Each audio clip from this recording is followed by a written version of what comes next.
Waitress leans to the mafia boss and whispers, "Don't look back. Just pay and go." He pulls her close, his eyes narrowing as he scans the elegant dining room of Rosetta's, Chicago's most exclusive Italian restaurant. Her trembling fingers barely maintain their grip on the leather check presenter as she feels his breath on her neck. Her name was April, a 21-year-old art student working nights to pay for school, and until this moment, she'd managed to remain invisible in the background of Chicago's dangerous underworld that occasionally graced the restaurant's private rooms. But tonight, something had changed when she spotted the men in dark suits entering through the kitchen. The young man holding her wrist was simply known as Mr. Knight to the staff, a 27-year-old who commanded respect despite his age, always requesting the corner table with the view of both entrances. His grip tightened as he leaned in, his voice barely audible as his security detail shifted nervously nearby. "What exactly did you see?" he asked, his calm tone belying the dangerous edge underneath, his thumb tracing circles on her wrist as if they were lovers sharing secrets rather than strangers in a deadly situation. April felt her world tilting on its axis as her simple warning threatened to pull her into something far beyond her depth. The restaurant's ambient noise seemed to fade as April forced herself to maintain eye contact, knowing that looking toward the kitchen might betray the men now positioning themselves near the bar. "3 men came through the back entrance asking about you. They don't work here, and they're carrying weapons under their jackets. Mr. Knight released her wrist slowly, placing several $100 bills in the check presenter, before standing with deliberate casualness, his movements calculated as he adjusted his tailored suit. His security team tensed, hands moving subtly toward concealed weapons as they awaited his command. "You've just made yourself a problem, April," he said, glancing at her name tag with a half-smile that didn't reach his eyes, then sliding his hand to the small of her back. "And now you're coming with me because you've also made yourself my responsibility." Before April could protest, an explosion of shattering glass erupted from the bar area, sending patrons screaming and diving for cover as the first shots rang out across the dining room. In one fluid motion, Knight pulled her down beneath the heavy oak table as bullets splintered the wood above them. "Stay close," he commanded, his body shielding hers as his security team returned fire, creating a chaotic symphony of gunshots and screams that would forever mark the end of April's ordinary life. The pristine white tablecloth above them began to bloom with red as someone's wine glass toppled in the chaos. Knight's mouth was at her ear again, his voice steady despite the mayhem erupting around them. "When I move, you move. Understand?" he asked, his arm tight around her waist as he calculated their path to the kitchen's service exit. April nodded mutely, adrenaline flooding her system as she realized her simple act of warning this dangerous man had irrevocably altered her future in ways she couldn't yet comprehend. There would be no returning to her small apartment tonight, or perhaps ever again. Knight counted down from 3 with his fingers, before suddenly pulling her up and through the chaos, his body constantly positioned between her and the gunfire as they weaved through overturned tables and panicked patrons. His security team created a moving barrier around them, efficiently eliminating threats as they advanced. The cold night air hit April's face as Knight shoved her into the back seat of a waiting black SUV, sliding in beside her as doors slammed and the vehicle lurched into motion. She watched through the tinted windows as Rosetta's, her workplace of 3 years, faded into the distance, emergency lights already reflecting off its facade. "You have 2 choices," Knight said, his breathing now slightly labored as he applied pressure to a graze wound on his arm that April hadn't noticed in the chaos. "Disappear forever from everything you've ever known, or come with me and learn to survive in my world." April stared at him, the reality of her situation crashing down as the adrenaline began to ebb. "Why would you give me any choice at all?" she asked, her voice steadier than she felt as Chicago's skyline blurred outside the window, taking her past invisible boundaries into territories controlled by men like the one beside her. Knight's phone buzzed with incoming information about the attack, but his eyes remained locked on hers, assessing and calculating in the dim light of the vehicle. "Because loyalty given freely is worth 10 times more than loyalty taken by force, and you just proved yours without even knowing my real name." April watched as he pulled out a handkerchief and wiped a spatter of blood from her cheek with surprising gentleness, his touch a stark contrast to the violence they'd just escaped. "My name is Alec Knight, and you just saved my life. Welcome to the family business, April." The family business, as it turned out, was the Knight Crime Syndicate, one of Chicago's oldest and most powerful organizations that controlled everything from high-end real estate to the city's intricate web of political influence. April learned this as the SUV pulled through heavily guarded gates toward a lakeside mansion that looked more like a fortress. Security personnel with subtle earpieces and concealed weapons patrolled the perimeter as April was ushered through marble hallways to a study where an elderly man sat behind an imposing desk. His resemblance to Alec was unmistakable, though his eyes carried decades more of calculated violence. "So this is the waitress," the old man said, his assessment cutting through April like a physical touch as he gestured to a chair without bothering to introduce himself. "Tell me exactly what you saw tonight, every detail, and remember that your future depends on the truth of your words." April recounted the events with remarkable clarity, describing the men who had entered through the kitchen, their positions, their movements, even the way they'd checked their weapons before approaching the dining room. She noted the surprise on both men's faces as she revealed her attention to detail. "I was studying to be an artist before tonight," April explained when questioned about her observational skills, her hands folded tightly in her lap to hide their trembling. "You learn to notice everything when you're trying to capture it on paper. It becomes second nature." The old man, Don Knight, as April would later learn, exchanged a long look with his son before nodding once, a decision made in that silent communication that would alter the course of April's existence. "Get her cleaned up and settled in the East Wing, Alec. We'll discuss her role tomorrow." Hours later, dressed in borrowed clothes that fit too well to be coincidental, April stood on a balcony overlooking Lake Michigan, trying to process the surreal turn her life had taken. The soft click of the door behind her announced Alec's presence before his footsteps did. "They were Pirelli men," he said without preamble, joining her at the railing with 2 glasses of amber liquid, handing one to her as if they were old friends rather than captor and captive. "They've been trying to take our territory for months. Tonight was their boldest move yet." April accepted the glass but didn't drink, studying Alec's profile in the moonlight instead, noting the hardness that hadn't been there in the restaurant when he was playing the role of wealthy patron. "Why keep me alive when I'm a liability?" she asked directly, her artist's instinct for truth overriding her fear.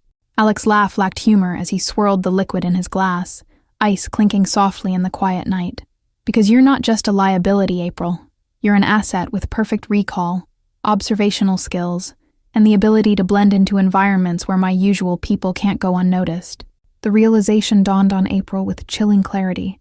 She wasn't being protected as an innocent bystander, but was being evaluated as a potential tool in their arsenal. "You want to use me as some kind of spy," she stated, rather than asked, her voice hollow as she finally took a sip of the burning liquid. "I want to give you a choice," Alec corrected, turning to face her fully, his expression serious in the dim light. "Work with us. Be protected and compensated beyond anything your art degree would ever provide, or we help you disappear with a new identity. But you can never return to your old life either way." April leaned against the railing, feeling the cool metal against her palms as she considered the crossroads before her, safety in exile, or danger in proximity to this man whose very existence seemed to attract violence. "And if I choose to stay?" she asked cautiously. "What exactly would my role be?" Alec stepped closer, his presence overwhelming in the confined space of the balcony as he studied her with new interest. "You would be my eyes and ears in places where I need them most, starting with finding the person inside my organization who told the Pirellis where I would be dining tonight." The weight of his words hung between them, heavy with implication. He was offering her not just a role, but his trust, a rare commodity in his world. "Why would you trust me with something so important when you barely know me?" April questioned, unable to hide her skepticism. "Because trust has to start somewhere," Alec replied simply, finishing his drink before setting the glass on the stone railing. "And you've already proven yourself more trustworthy than some people I've known my entire life by warning me tonight instead of looking the other way." April's training began the next morning, a crash course in the Knight family's operations, territories, and enemies, delivered by Alec himself in his father's study. Maps of Chicago covered the walls, territories clearly marked in different colors, the city divided like a medieval kingdom among warring nobles.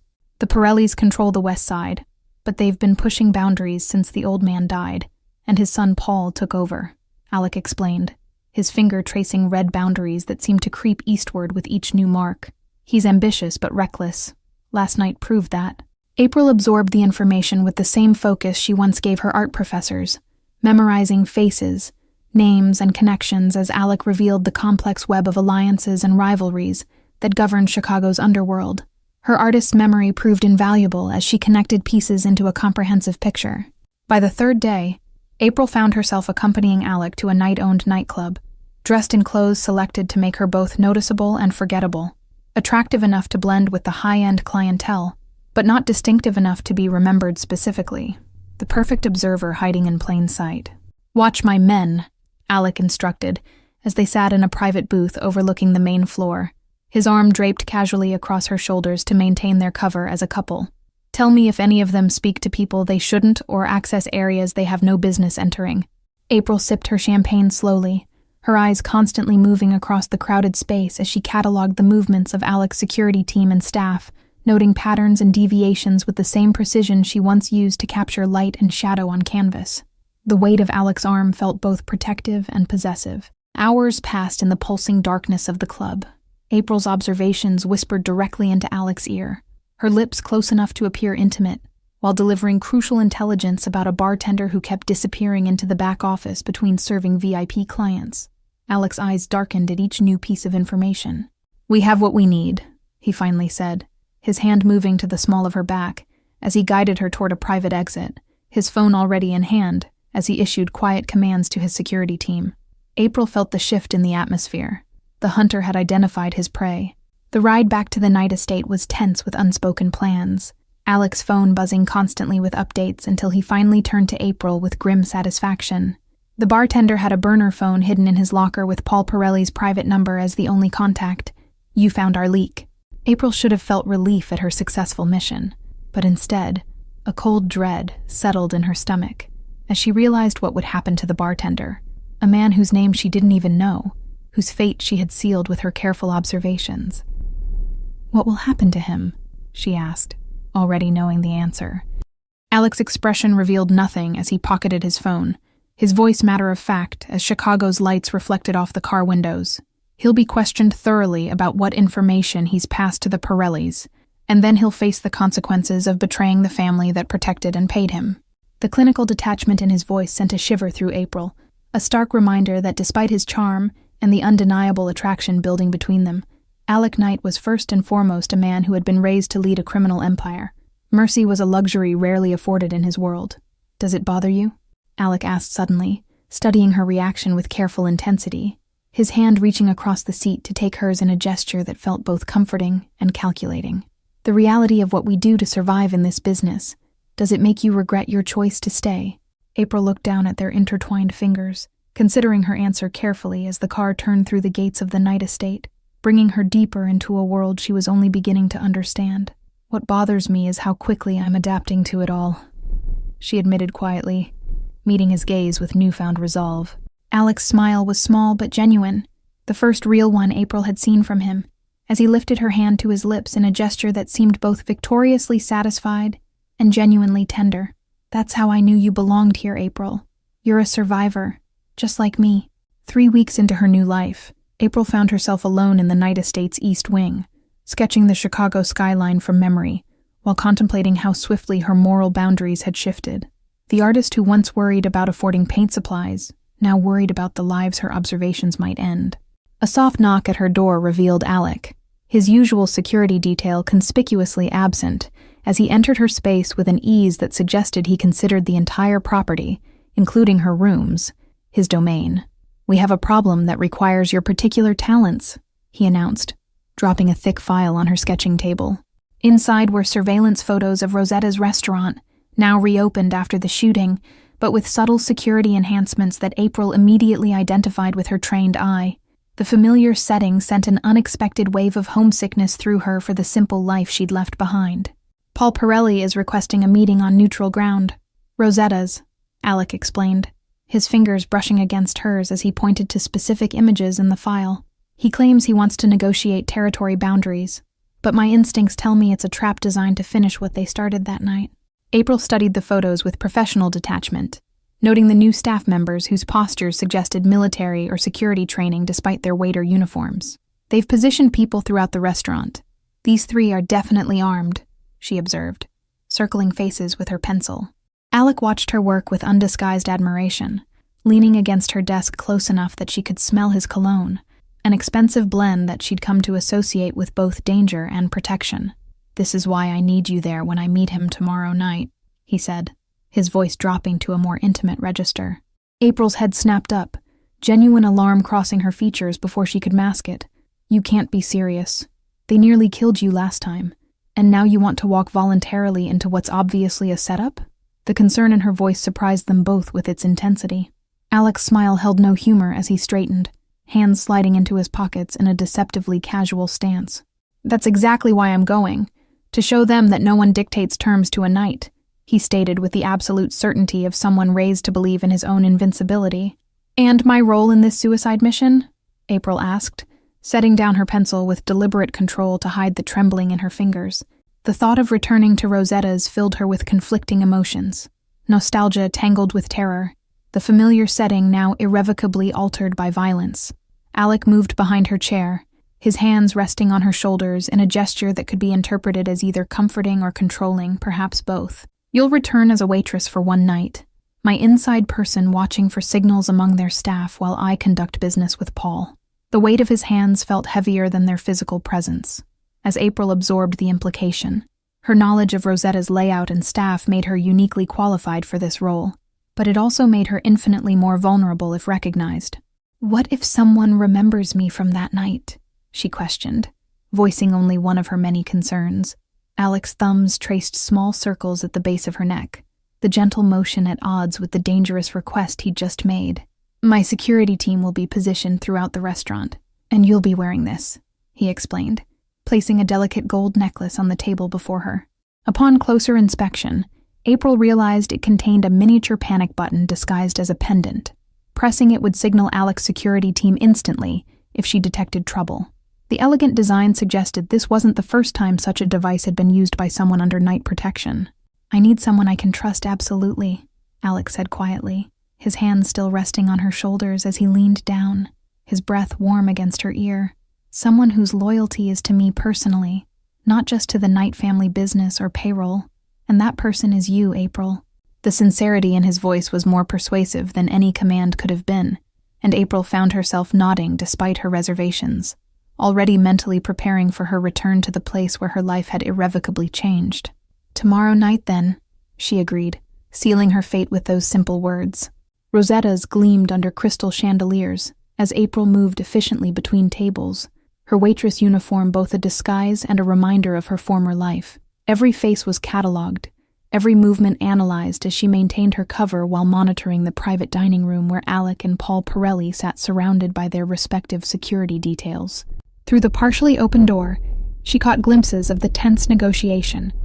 Paul, a man whose handsome features couldn't disguise the cruelty in his eyes, gesturing expansively while Alec maintained the controlled poise that April had come to recognize as his most dangerous state. The air felt charged with potential violence. "Another bottle of the Brunello for the private room," the manager instructed April, unaware of her true purpose as she nodded and headed toward the wine cellar. The basement location provided temporary relief from her performance, allowing her a moment to check her communication device hidden in her apron. The cellar door closed behind her with an ominous click that immediately triggered April's senses. It should have remained partially open on its hydraulic hinge. Before she could react, a hand clamped over her mouth while another secured her arms, a familiar voice whispering against her ear. "Hello, April. We missed you upstairs." It was Jonah, Rosetta's former head bartender whom April had once considered a friend during her years working at the restaurant. "The Pirellis are paying good money to find out why a simple waitress is so valuable to Alec Knight," he hissed, dragging her deeper into the wine cellar's shadowy corners. April's training with Alec's security team kicked in instinctively. She went limp, throwing off Jonah's balance before driving her elbow hard into his solar plexus and stomping her heel onto his instep. His grip loosened enough for her to reach the panic button at her neck, pressing it firmly as she fought for freedom. Upstairs, Alec's phone vibrated with the alert, as Paul Pirelli leaned forward with a predatory smile. "Your waitress seems to have discovered our little surprise in the cellar," he commented casually, signaling to his men positioned around the dining room. "She must be special to warrant such protection." Alec's expression remained impassive, though April would have recognized the dangerous gleam in his eyes as he stood unhurriedly, buttoning his suit jacket with deliberate precision. "Special enough that taking her was the last mistake you'll ever make, Paul," he stated with quiet certainty before chaos erupted throughout the restaurant. In the cellar, April fought with desperate determination, her weeks of defensive training proving effective as she maintained distance between herself and Jonah, who had drawn a knife from his boot. "Nothing personal, April," he grunted, lunging forward as she dodged between wine racks. "But business is business." The cellar door burst open as two of Alec's security team descended the stairs, weapons drawn. The ensuing gunfire deafened April as she ducked behind a concrete pillar, wine bottles shattering around her as bullets found less resilient targets. The rich Brunello mixed with darker fluids on the stone floor. When strong arms finally pulled her from her hiding place, April found herself crushed against Alec's chest, his heartbeat racing beneath her cheek, despite his outwardly calm demeanor. "Are you hurt?"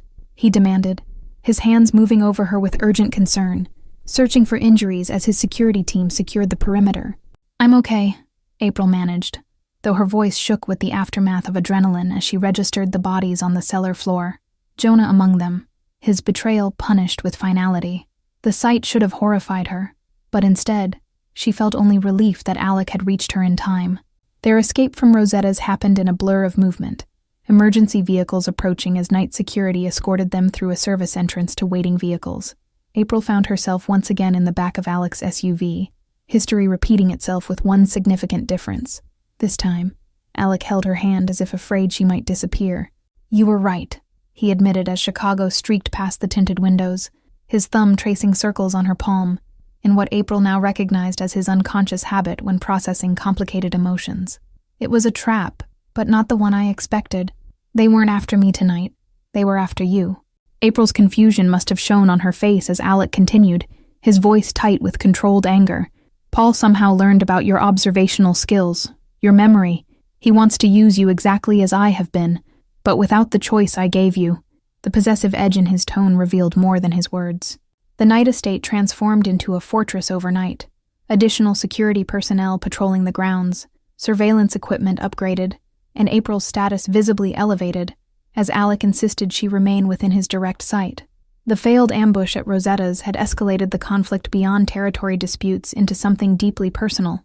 "The Pirellis have crossed a line," Dawn Knight declared during a family meeting where April was surprisingly included, seated at Alec's right hand like a consort rather than an employee.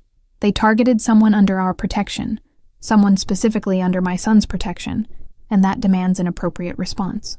Around the table, Knight family captains nodded in solemn agreement, their eyes occasionally flickering to April with newfound respect, mixed with curiosity about her exact relationship with their future leader. The weight of their assessment felt tangible as April straightened her posture, refusing to appear intimidated.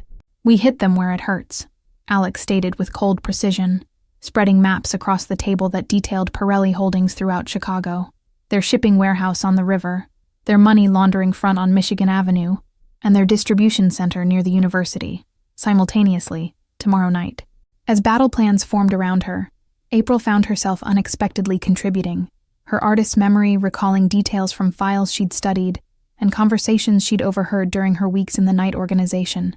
Her suggestions for approach routes and timing drew appreciative nods from hardened criminals. When the meeting concluded, Dawn Knight lingered, his weathered hand resting briefly on April's shoulder in a gesture that felt like both approval and warning. "You've become valuable to this family, and particularly to my son," he observed, his eyes sharp despite his advanced age. "That makes you both an asset and a target." Left alone with Alec in the now empty conference room, April felt the enormity of her transformation, from waitress to critical piece on Chicago's criminal chessboard in less than a month. "This isn't what I thought my life would be," she admitted, tracing invisible patterns on the polished table surface.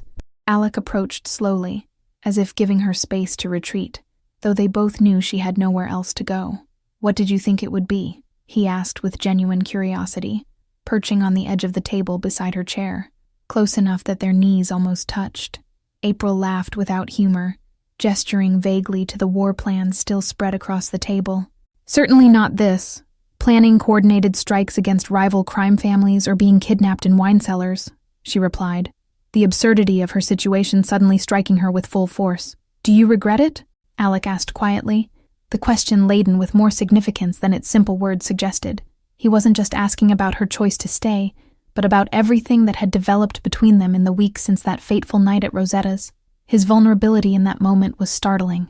April considered the question seriously, reflecting on the fear, the danger, but also the exhilaration and sense of purpose she'd found in this new life, and the undeniable pull she felt toward the complicated man waiting for her answer. "No," she finally responded, meeting his gaze directly. "I don't regret any of it." The tension that had been building between them for weeks suddenly crystallized as Alec moved forward, pulling April to her feet and into his arms with decisive purpose. His kiss was neither gentle nor tentative. It was possessive, demanding, and thrillingly honest in its intensity as April responded with equal fervor. When they finally broke apart, breathless and slightly shocked by the force of their connection, Alec rested his forehead against hers with uncharacteristic tenderness. "I can't offer you normal, April," he warned, his hands framing her face as if memorizing its contours. "This life, my life, it will never be safe or predictable." "I stopped wanting normal the night I whispered that warning in your ear," April admitted, her fingers curling into the fabric of his shirt, as if anchoring herself to this new reality she'd chosen. "I'm not that person anymore. I'm whoever I need to be to survive in your world." The war against the Pirellis unfolded over the following week with the precision of a military campaign. Night forces striking strategic locations while April remained secured at the estate, her knowledge too valuable to risk in direct confrontation. She monitored operations remotely, providing insight based on patterns only she could detect. The night's surgical strikes against Pirelli Holdings disrupted their rivals' operations significantly, but Paul Pirelli responded with unexpected ruthlessness, targeting not just night business interests, but their allies and associates throughout Chicago. The escalation threatened to drag the entire city into open warfare, unless a resolution could be found. "They've sent a message," Dawn Knight announced grimly during an emergency council gathering. Security reports spread across the massive oak table that had hosted family meetings for 3 generations. Paul Pirelli has requested a formal sit-down with all 5 Chicago families as mediators. April watched the reactions ripple around the table. Disbelief, skepticism, calculation, as she maintained her newly established position at Alec's right hand, her presence no longer questioned by even the most traditional captains. The dynamics of power had shifted subtly but unmistakably in recent weeks. "It's another trap," Alec stated flatly, his fingers drumming a controlled rhythm on the polished wood as he exchanged a knowing look with April. "Just like Rosetta's, but with higher stakes and more potential casualties if things go wrong." Dawn Knight's weathered face revealed nothing as he studied his son and the young woman who had become his unexpected confidant and partner. "Perhaps," he acknowledged with a slight nod, "but refusing the meeting would make us appear weak to the other families. It would suggest fear." The silence that followed was heavy with unspoken implications. In their world, the appearance of weakness was often more dangerous than actual vulnerability. April felt the weight of multiple generations of violent history pressing down on the room as all eyes turned to Alec for his decision. "There's a third option," April suggested quietly, speaking for the first time in the formal council setting, her artist's mind visualizing connections that others might miss. "We accept the meeting, but we control the terms completely, including the location." Interest flickered across Dawn Knight's features as he gestured for her to continue, the older man's respect evident in that simple acknowledgement of her right to propose strategy in this most critical of family discussions. Her integration into the inner circle was nearly complete. "Rosetta's," April stated simply, meeting the surprised expressions around the table with calm certainty. "We purchase it from the current owner, who I happen to know is eager to sell after the recent violence, and convert it into neutral territory that all families must respect." Alec's expression transformed from skepticism to thoughtful calculation as he considered the audacity of April's proposal. Territory that would technically belong to the Knights, but would serve as demilitarized ground for all Chicago business, he elaborated, building on her foundation. "The waitstaff would be our people, the security protocols our design, but all families would be guaranteed safe passage and equal treatment," April continued, warming to the concept as she outlined the details. "It becomes a symbol of both power and restraint, something the other families would respect." Dawn Knight's slow smile conveyed more approval than words could express as he rose from his chair, signaling his endorsement of the plan with the subtle authority that had maintained his position for decades. "Make the arrangements," he commanded before departing, leaving Alec and April to implement their joint strategy. Later that evening, As they stood on the now familiar balcony overlooking the lake, Alec pulled April against him with uncharacteristic gentleness, his usual controlled demeanor softened by private vulnerability. "You understand this world better than people who were born into it," he observed, genuine wonder in his voice. Rosetta's transformation happened with extraordinary efficiency, the night organization's resources enabling a complete security overhaul while maintaining the restaurant's elegant appearance. The private dining room was redesigned with subtle defensive features, escape routes carefully planned, and surveillance systems integrated invisibly into the decor. April supervised the hiring of new staff personally, selecting individuals with both service experience and security training, who could maintain the restaurant's reputation for excellence while providing an additional layer of protection. Her dual perspective as former waitress and night strategist proved invaluable during the preparations. 3 weeks after April's proposal, Rosetta's reopened with a private event exclusively for Chicago's 5 major crime families: the Knights, Pirellis, Romanos, Donovans, and Zanettis. Each permitted only the family head and 2 lieutenants. The air crackled with tension beneath the veneer of civilized dining. Paul Pirelli arrived last, his calculating gaze sweeping the transformed restaurant before settling on April with undisguised interest, as she stood beside Alec at the entrance, welcoming guests in her capacity as the establishment's new public face. His smile held no warmth as he approached them. "The waitress ascends," Paul remarked with mock admiration, his tone making the observation an insult, as he deliberately looked April up and down. From serving drinks to serving as Alec Knight's, what exactly? Advisor? Pet project? Or something more intimate? Before Alec could respond with the violence simmering just beneath his controlled exterior, April stepped forward with perfect poise, her smile professionally pleasant as she gestured toward the private dining room. "Tonight, I'm simply your hostess, Mr. Pirelli, ensuring that all parties have a productive discussion." The meeting progressed with ritualistic formality, each family head stating grievances and demands, while lieutenants observed intense silence, decades of complicated history underlying every carefully chosen word. Dawn Knight represented the family officially, though all eyes occasionally shifted to Alec as the heir apparent. April moved efficiently between kitchen and dining room, her presence seemingly that of an attentive manager, while her trained eye catalogued every subtle shift in alliances and tensions around the table. The other family's curiosity about her role was evident in their watchful glances as she circulated. "The Knights have violated territorial agreements by expanding operations into the West Side," Paul Pirelli declared during his formal statement, his accusation directed at Dawn Knight, while his eyes tracked April's movements around the perimeter of the room. "They've shown disrespect to established boundaries." Dawn Knight's response was measured, diplomatic, a stark contrast to the ruthlessness he was capable of when necessary. "The Knights have maintained the same territories for 15 years, he countered evenly, while the Pirellis have pushed eastward under new leadership without proper consultation. The negotiation continued with calculated proposals and counteroffers, but April noticed Paul Pirelli's security detail shifting subtly throughout the evening, positions adjusting in ways that didn't align with normal protective formations. A pattern emerged that triggered her instincts honed through weeks of training. When she caught Alec's eye across the room and discreetly touched her necklace, their established signal for detected threats, his imperceptible nod confirmed he'd observed the same concerning movements. With the slightest gesture, he alerted his father while maintaining the appearance of focused attention on the ongoing discussion. "Perhaps what's needed is a more permanent solution," Paul suggested with deliberate casualness as dessert was served, his fingers drumming against his water glass in what April recognized as a signal to his men. The old ways of division no longer serve Chicago's best interests.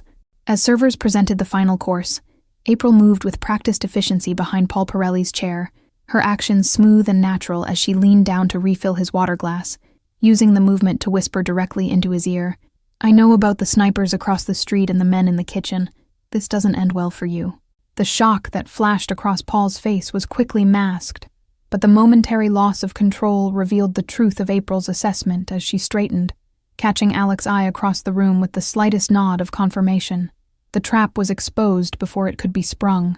Dawn Knight rose from his chair with the dignity of his position, addressing the assembled families with grave authority. "It appears some parties came tonight with intentions beyond negotiation," he stated, his tone making the accusation clear while avoiding direct confrontation that would shatter the fragile peace. What followed was a masterpiece of strategic maneuvering, as night security personnel emerged from seemingly innocuous positions throughout the restaurant, neutralizing Pirelli's hidden assets with silent efficiency while the formal dinner continued. The other family heads watched the invisible chess match unfold with wary calculation. By the time coffee was served, the balance of power had shifted irreversibly. Paul Pirelli's planned ambush dismantled piece by piece without a single shot fired, his humiliation complete, as he realized the extent to which his strategy had been anticipated and countered by the woman he had dismissed as merely a waitress. 3 months after the fateful dinner at Rosetta's, Chicago's underworld landscape had transformed dramatically, Paul Pirelli's failed ambush resulting in his removal as head of the family by his own uncle, who negotiated new territorial agreements with the Knights from a position of diminished power and grudging respect. Rosetta's flourished under its new management, becoming the neutral ground April had envisioned, a place where business could be conducted peacefully, disputes resolved without bloodshed, and the delicate ecosystem of Chicago's criminal hierarchy maintained with a stability unknown in previous decades. Her vision had materialized into reality. Don Knight announced his semi-retirement at a private gathering of family captains, officially naming Alec as his successor, while creating a new advisory position that recognized April's unique contributions to the organization. The old guard's acceptance of this unprecedented structure was testament to how thoroughly she had proven her value. "You've changed everything," Alec observed one evening as they walked along the lakefront path near the Knight estate, the spring air carrying the promise of renewal after Chicago's harsh winter. "Not just for me or for the family, but for how business operates throughout the city." April considered this assessment, still sometimes surprised by how completely her life had transformed since that night when she'd whispered a desperate warning to a dangerous stranger. "I just applied different perspectives to old problems," she replied modestly, though she recognized the truth in his words. The Knight organization itself had evolved under their joint influence, violence reduced to a last resort rather than standard procedure, intelligent strategy replacing brute force, and previously untapped revenue streams developed through April's innovative approaches to legitimate business fronts. Their partnership had proven unexpectedly revolutionary. "My father wants us to make it official," Alec said suddenly, stopping to face her fully as the setting sun cast golden light across the water beyond them. "He believes our partnership should be formalized in ways that even the most traditional elements of the family would recognize and respect."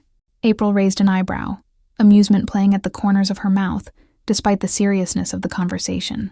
"Is Don Knight suggesting a merger between organizations, or is this a more personal proposal?" she asked, her direct approach one of the qualities Alec had come to value most. Alec's laugh was genuine, a sound that had become more frequent in recent months, as the hardened exterior he'd maintained for years softened slightly under April's influence. "Both, actually," he admitted, reaching into his pocket to withdraw a small velvet box with deliberate casualness. Inside nestled a stunning emerald ring surrounded by diamonds.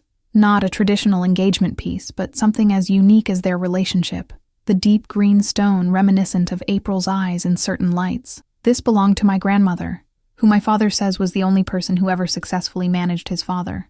April's artist's eye appreciated the vintage setting and unusual stone choice, but it was the significance behind the offering that truly affected her. This wasn't merely a proposal, but an acknowledgement of her equal standing in a world where power was rarely shared willingly. "Quite the family tradition you're continuing. I'm not asking you to be merely my wife," Alec clarified, his expression serious despite the lightness of their exchange. "I'm asking you to continue being my partner in everything, to build something that lasts beyond either of us, something better than what came before." April considered how far she had come from the struggling art student waiting tables to pay tuition, the skills she'd developed, the confidence she'd gained, and the unexpected purpose she'd found in reshaping an organization most would have deemed unredeemable. The choice before her now felt inevitable rather than impossible. "Yes," she answered simply, allowing Alec to slide the ring onto her finger with the same careful precision he applied to everything meaningful in his life. The weight of the jewelry felt right somehow, a physical manifestation of the responsibility she had chosen to accept months ago with that first whispered warning.